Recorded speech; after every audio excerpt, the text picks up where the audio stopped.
All right. Well, hello. Welcome. Well, we're glad to have everybody here. This is part one of our six-part series. We're going to be doing 6 weeks in Pilgrim Progress. But by a show of hands, how many people have ever read the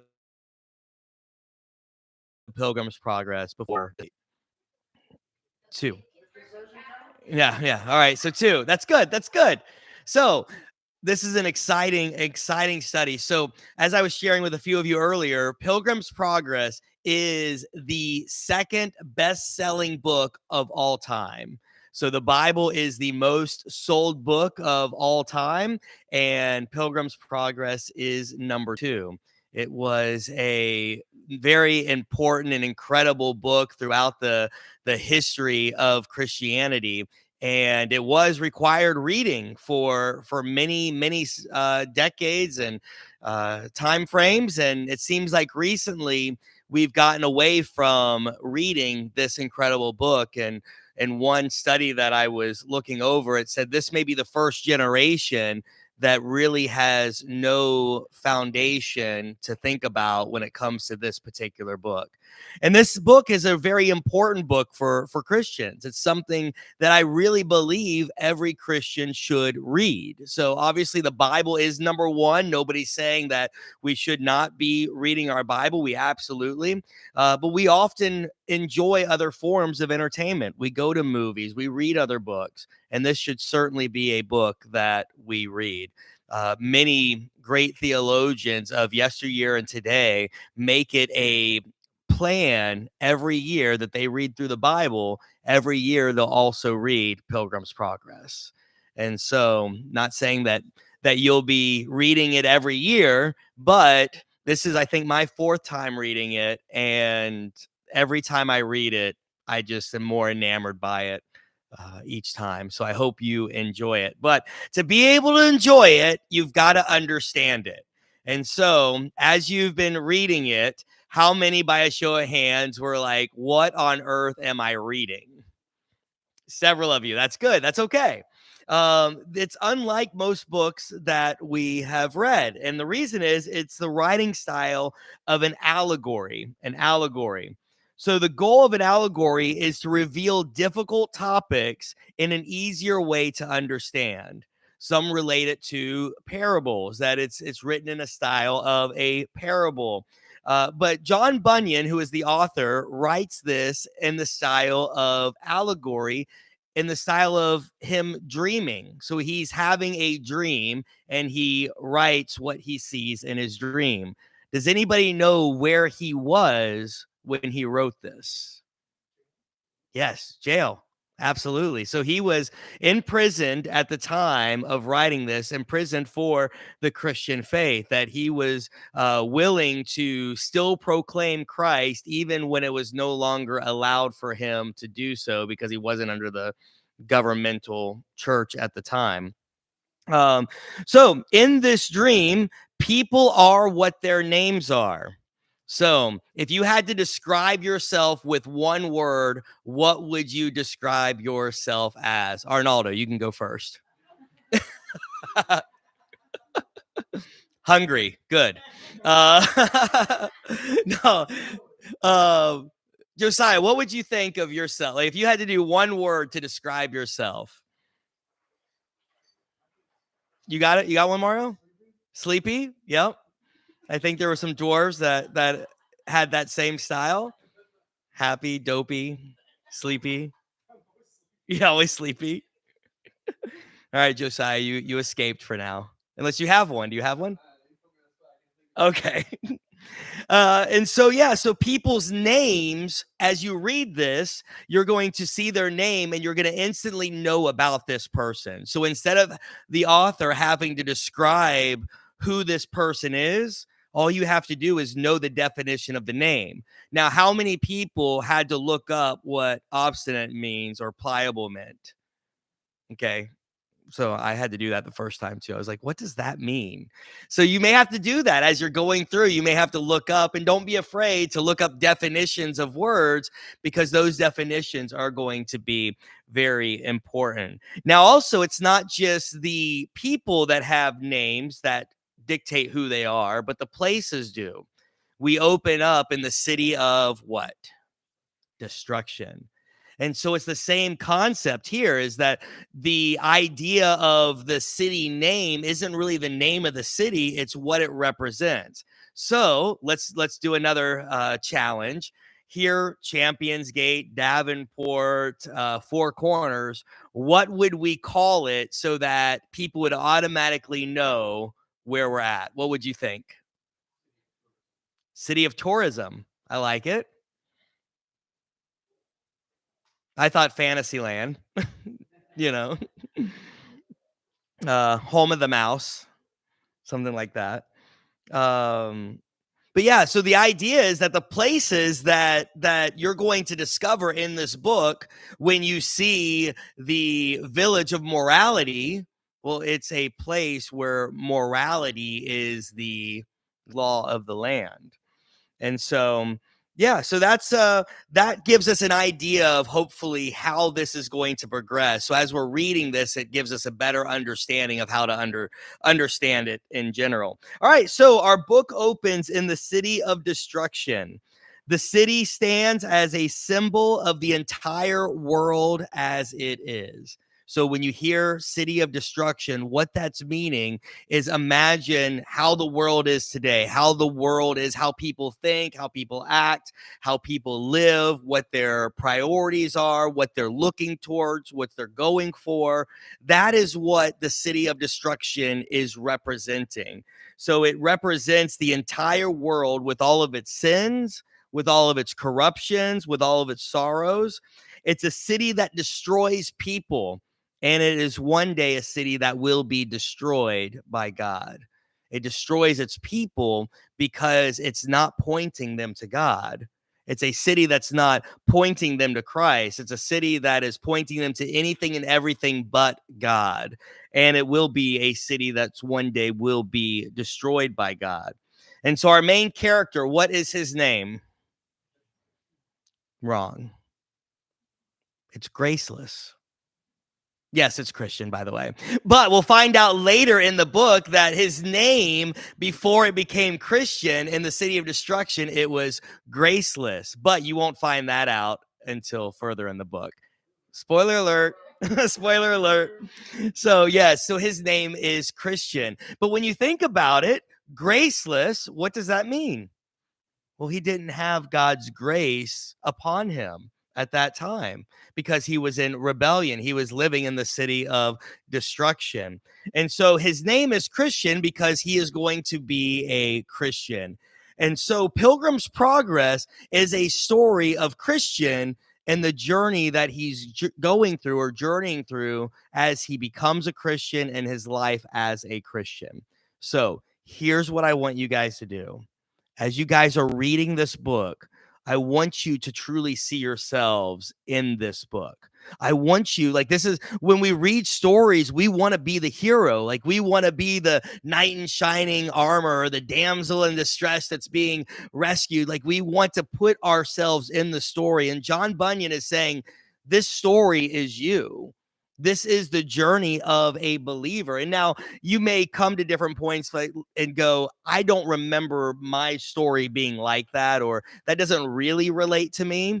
And that's okay. But you may come to parts, like when we come to the slow or the slough of despond in just a moment, that you may say, I 100% resonate with that. And that's good because it's showing us the journey. And so if we see ourselves in this journey, my hope is that you'll have hope and encouragement as you're reading, going, well, if Christian went through this, and again, spoiler alert, he makes it to the end, then we can too, right? So that's our hope for this. So we begin our story with Christian. It opens with him, and he's being called what he will become, which is Christian.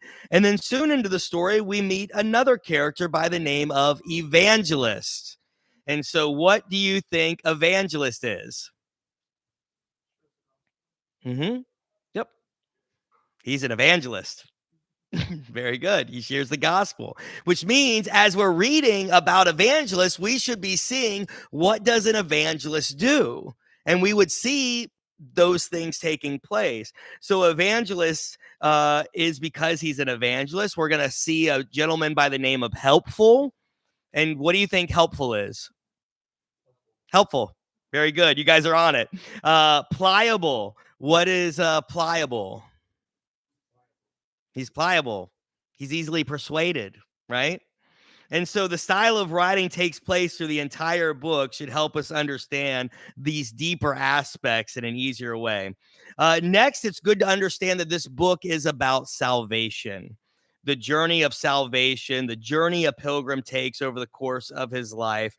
It's all about salvation. So we can hopefully see our story in it. So the first reality that we come to is chapter 1 is that Christian has a great what on his back? Burden, correct. So Christian has a burden on his back. And what do you think the burden is representing? Yeah, guilt of his sin, or the sin that is bearing down upon him.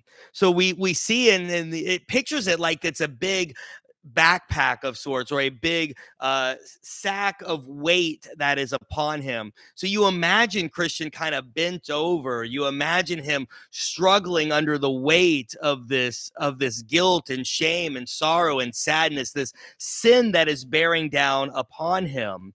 And so one of the great aspects of this book is how John Bunyan handles this idea of sin and how it bears weight upon us. And this is very important. Unless you are convicted of your sin and you see your sin as preventing you from heaven and separating you from God, you will not have any use of salvation. And so let me make sure we understand that. And this is a huge part of this book. So if you do not understand that there is a conviction of sin, a sorrow of sin, a sadness of sin, that this sin is separating you from God, then you won't have any use of salvation. You won't have a need of a gospel. And who was Christian trying to tell this to at the very beginning? His family. Yeah, his kids, his wife. Now, did his kids and wife have the same burden of guilt and shame and sorrow and sin on them? No, they didn't. They didn't. So they could not see. And I love how it's described in the beginning. They think he's what? He's a madman. He's crazy. He's out of his mind. They tell him to go sleep it off. Maybe he'll wake up in the morning and he'll feel better, because they don't have that same sin that is weighing. They had no desire for God. They had no issue. And guess what? People who do not recognize their sin, they have no issues. They have no worries, no problems. Now we know that that's incredibly dangerous for them. They are on a path that leads to destruction, city of destruction. They're in the city, they're living in that. And so for them not to have any awareness of it should be frightening for them now, but they don't have any understanding of it. And so even when it's brought to their understanding, they shrug it off. They don't say anything. And so to walk around with a burden is to be completely hardened, or excuse me, let's see here. To walk around without a burden is to be completely hardened to the true reality of your soul. But to walk around with a burden is God revealing our need for a savior. And one of the worst things that we can do is try to make people feel okay about their sin.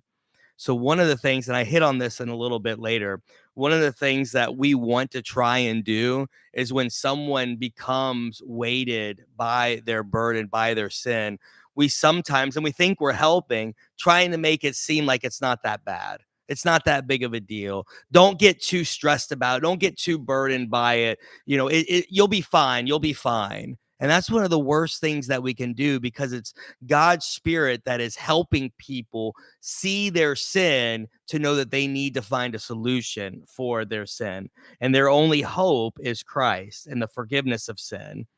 No other option will fix this. And I'm glad that Bunyan keeps this burden on Christian as long as he does. Have you noticed in these first 2 chapters how long he's journeying with this burden. You're like, just throw it off, Christian. Just get rid of it. Lay it down. And it's like he's going through this journey weighted down by this. And I think that's so important. But what is it that gave Christian this burden? How did he realize his sin? What's that? Yes. Specifically, there was one thing that the gospel is contained in.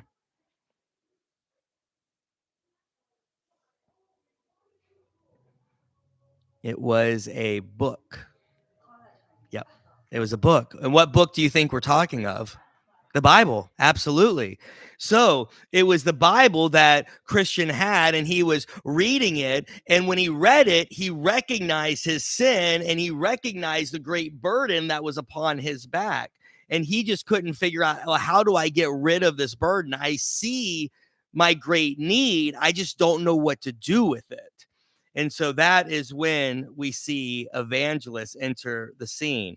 And so when evangelist comes on, evangelist is the one who is pointing to Christ, who is pointing to the way, the direction Christian must go to get rid of his burden. And so evangelist points Christian where? To the gate, to the wicket gate. And he can't see it off in the distance, so he's told to look for a light. He sees the light. He says, head towards the light. And so an evangelist should be one who's always pointing people to the light, pointing people to Christ, pointing people to the way in which they are to go. Because it's not evangelist that's going to get rid of his burden, is it? It's going to be Christ and Christ alone. And so a good evangelist, a true evangelist, is one who's always pointing to the way. And this is one of my favorite parts. Let's see, where is it? It's in, page 13, if you have the modern version. I'll read it. It says, now I saw in my dream that the man began to run. Speaking of Christian, he had not gone far from his house when his wife and children came crying out after him to come back. But he put his fingers in his ear and ran on crying, life, life, eternal life. He did not look back, but increased his speed towards the middle of the plain. Like that, to me, was a really moving thing. To imagine what would be going on in his life where he would forsake his family, forsake his kids, forsake everybody around, and go towards the light. But if we truly understand this world and we truly understand our need of salvation, that our only hope in this life and the next is Christ, and we do everything we can to tell our loved ones about it, of course, and to share. But there comes a point where you've got to make a decision. Are you going to go to Christ, or are you going to stay in your sin, shame, and sorrow? And he made up his mind. I'm going. And I love how he plugs his ears because he doesn't want anything to distract him. Now, we're about to find out that doesn't last long. But he starts off and he heads full speed ahead. And so then we run into obstinate. Obstinate is someone who is stubborn. Stubborn. They will not change their opinion. They will not change their direction. And so the townsfolk send obstinate out. They also send out pliable. Pliable is the opposite of obstinate. So he is not stubborn. He is, he'll constantly be molded, or he's always changing his ways. He's going with whatever sounds good at that moment. Now, these should help us see different people. Do you know anybody in your life, and don't say anybody in this room, that is stubborn? No, see, you already failed. Someone who is pliable, who seems to always change their mind. Like soon as somebody comes up with what they think is a better idea, then they're on that road. So these are people that we should recognize in our lives. These are people that we should understand. And so both of these are very dangerous. If you can be persuaded all the time, you're always going to be tossed to and fro, depending on what the latest fad is, what the latest hype is. And if you're always constantly being pliable or being changing of your mind, then you're always going to go with what is new. Or if you're stubborn, You can miss out on what's truly important because you're so set in your one way that you'll never see a better way. And so both of these can be very bad. So both of these people go with Christian until they get to the slough or slow or slough. I've seen it pronounced all different ways of despond. Dun, dun, dun. So, what do you think this place is? First of all, who knows what it's described as? Like what's the illustration it's described as? What's the setting it's described as? Like a swamp. Yeah. So, a swamp is dreary, it is nasty, it is just a very unpleasant place.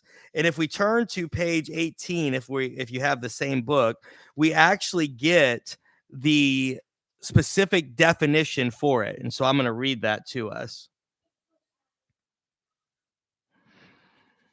So John Bunyan gives us what it is, and he says, "This is a miry slough.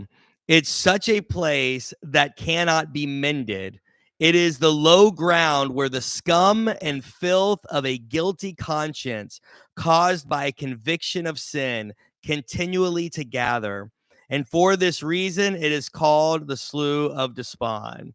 As sinners are awakened by the Holy Spirit and see their vile condition, there arise in their soul many doubts and fears and many discouraging apprehensions, all of which merge and settle in this place. And that is the reason that it is marshy." And so that's where we get the definition of what this place is. And so as we're looking at this, it's a place that as you have your sin that you're carrying, your depression, your guilt, your shame, your sorrow, your sadness, it all comes crashing down upon you and it begins to make a swamp of your life. So have you ever gone into depression? Probably all of us have. Have you ever gone into like a funk where you're just like, I'm just feeling like garbage. Like I don't want to get out of bed. I don't want to do anything. I'm just constantly feeling like I just want to give up. Well, this is what John Bunyan is talking about. And it's because of the weight of our sin and all of this coming down upon us that we're just sinking into this quicksand. I think about the Nothing and the Never Ending Story. Yes, it's amazing. You remember a trail and they're in the quicksand. He's like, you, what is it? I forget what he says, but it's like, you got to believe or don't give up and you got to keep going. And his sadness is sinking him down further. Well, there's a good chance he got that scene from this. I don't know that, by the way, but I'm just saying it's the same kind of concept that is happening here. And so he's burdened with his sorrow. He's burdened with his fear. He's doubting himself. He's discouraged. He's depressed. And it's all of these things are sinking him further and further down into this. But when our greatest need arrive, God sends someone to help us. And who does he send to help Christian? Nope, not this time. Not faithful. Helpful. Helpful. Helpful is the one who is sent for this, which makes sense because he's helpful. And so he's helpful. So helpful didn't tell him, and this is so important. What helpful did not do is helpful did not say, "Hey, you're okay." No, helpful said, "You're not okay. Let me get you out of here." And so he pulls him up and helpful didn't tell him that he should feel better of himself. Helpful wasn't trying to ease his burden. He wasn't trying to say, "Hey, you shouldn't feel so bad about your sin or your depression," or he wasn't trying to make what he was going through okay. But he put him up on solid ground and he showed him the path that led to the gate. Now, I want to stop here. When we see people in depression, when we see people saddened and sorrowful and down, a lot of times it is just for some reason our nature that we want to try to make them feel better. It's not as bad as you think it is.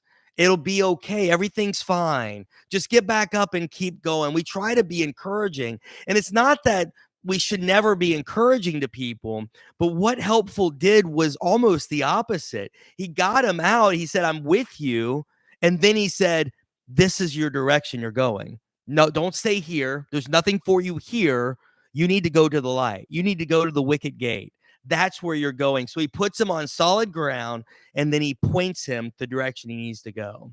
And that's what we need to be willing to do for those who are going through trials and tribulations and sorrows and sadness and depression.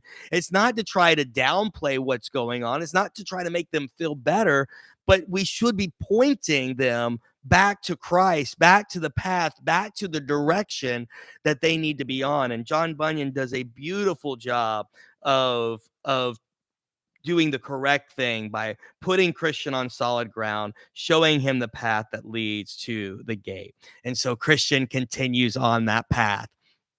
Everything's going good. Everything's going great. And then somebody will come in our path that tries to derail everything. And that is what happens next. His name is Worldly Wiseman. So who do you think this would be? Yes.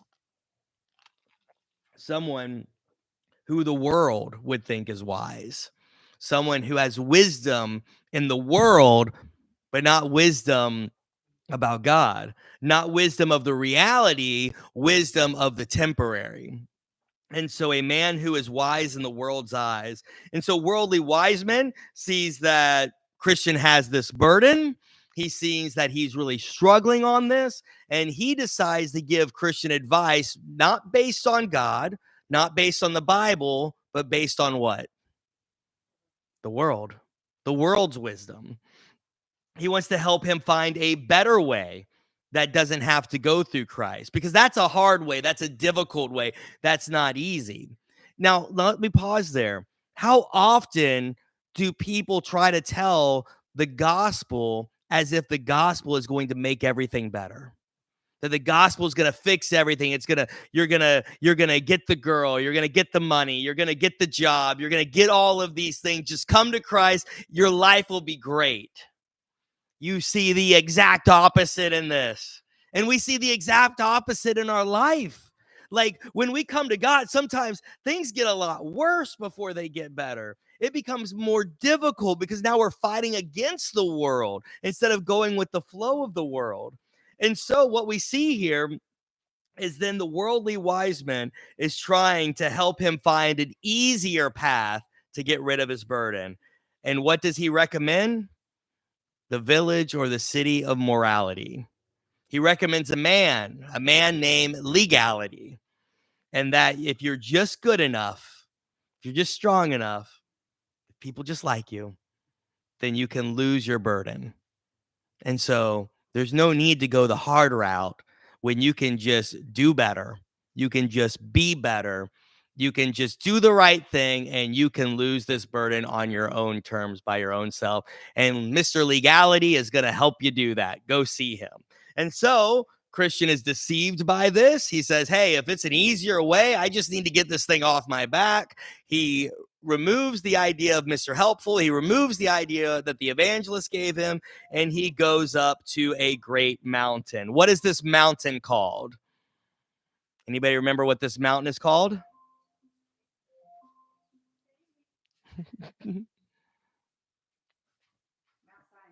Mount Sinai, yes, correct. And what happens in the Bible at Mount Sinai? It's in Exodus. What happens?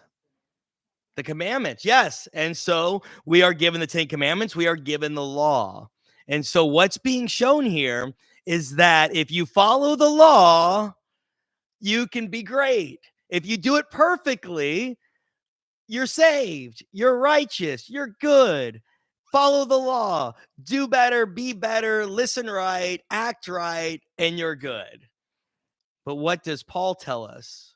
Paul says that it's the law that reveals our sin. The law is not what saves us. The law shows us that we need a savior. And so what the law was doing here is showing that this was not going to help Christian. This was only going to make it worse. And I love how John Bunyan says that as he's climbing up this mountain, it becomes too unbearable for him. He's being crushed under the weight of this morality, and it only makes his burden stronger. And so thankfully, Christian finds Evangelist. Again, before it's too late, Evangelist comes back. And what does the Evangelist do? Oh, it's okay. You're fine. You'll be all right. Just keep. No, Evangelist gives him a lashing. He basically goes off on Christian, but does so in a way to bring him back to the right path. The very end of chapter 1 is pretty incredible. And again, I think this is so great because this goes against everything that we would normally do.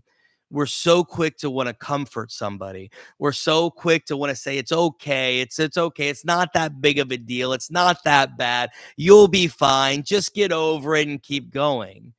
But actually, that's not what Evangelist does. The very last paragraph of chapter 1, page 26, it says this. Evangelist says, your sin is very great. It involves two evils. You forsook the right way, and you walked in a forbidden path. Yet the man at the gate will receive you, for he has great mercy and goodwill for all mankind. Only take heed that you do not turn aside again, lest you perish from the way when his wrath is kindled but a little. Wow. So that struck me really hard because Evangelist was still kind in pointing him back to the right path. He was kind by reminding Christian that his sins will be forgiven if he goes to Christ, not anybody else, but goes to Christ. But he definitely said, listen, you sinned. Your sin is very great. So he didn't downplay it. He elevated it so that Christian would truly understand that his greatest need is his Savior. Stop looking for any other direction. Stop looking at any other path, but go to Christ because Christ is your only hope. So he says, your sin is very great. And then he talks about the two evils. He forsook the right way. He was told the right way, and then he went off to see the world's way. And then you walked a forbidden path, but yet God will still receive him. God will still forgive him. And so take heed. Remind yourself this so that you don't go down this path again. And that's how chapter 1, how it ends. And so thankfully, Christian finds Evangelist before it's too late, and Evangelist points him back in the right direction, but not before giving a lesson on the dangers of morality. So that's chapter 1 of our 12 chapter book. So I want to kind of peek into chapter 2. Our originally goal was to go through chapter 2, but I know some people have just received their books. I want to make sure everybody can be on the same page with us. So we'll give a sneak peek into chapter 2, but then we'll come next week and we'll do chapter 2, and then we'll hit the ground running and do chapter 3 and chapter 4 as well for next Sunday. So, but first, let's talk real quick about chapter 1. Anybody have any questions? What stood out to you? Is there anything that impacted you? Is there anything that you found encouraging? Maybe you found it to be discomforting. I mean, maybe you struggled with something. So what, if anything, you'd like to share?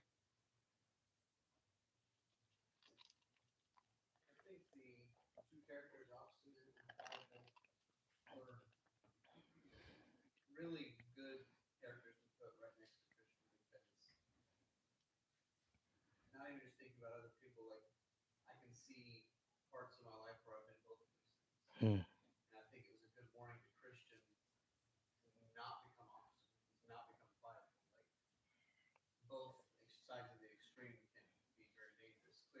Yep.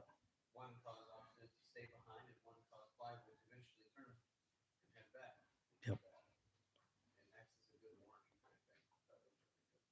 Yeah, for those on the live feed, Josiah was talking about obstinate and pliable, and how it was great having those two characters come alongside, because one, we all know people like that in our lives, so it's a good reminder of that. But also, I loved what Josiah said here, is that oftentimes we can become those type of people, where we can be so stubborn in our ways, or so pliable in our beliefs and our faith, that if we're not careful, we can find ourselves doing the same thing. So yeah, that was a great insight to that. Who else has something that they were moved by, or encouraged by, or anything else in this first chapter?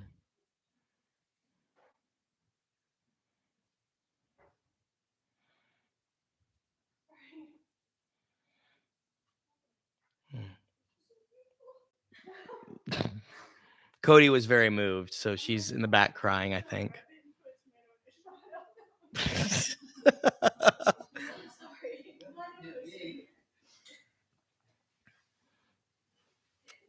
Okay. Well, so yeah. Okay. So let's take a sneak peek into chapter 2. So chapter 2 opens with the wicket gate, and so the wicket gate is going to symbolize Jesus Christ as the Savior of sinners. When Christian desires to be freed from his burden, it's a symbolic. Of course, his burden is a symbolic of sin, and so evangelist is going to instruct him to flee to the wicket gate, declaring that it's the only place where Christian will find salvation.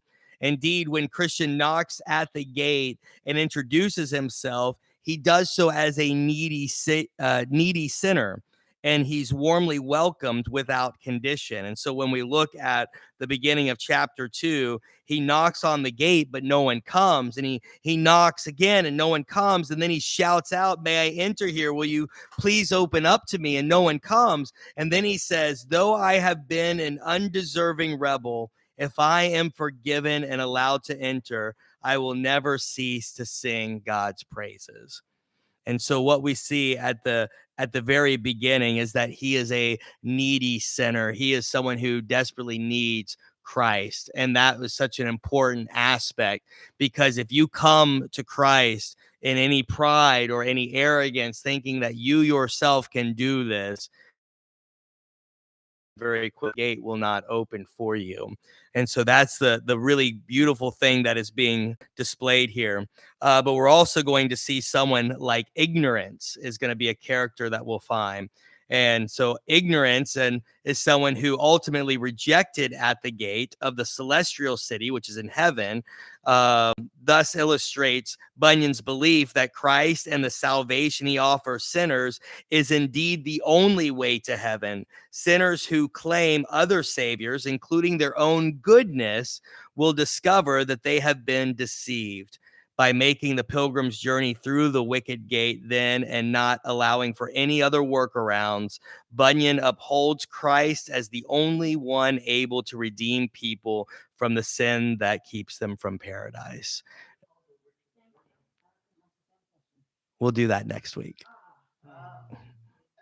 So, but what the wicket gate is telling us, it is telling us that that is the way to Christ, the way of Christ. So, but we'll go into that deeper, because there's a lot deeper that we'll get into. So we'll get everybody to catch up. So that's going to conclude our first study of the Pilgrim's Progress.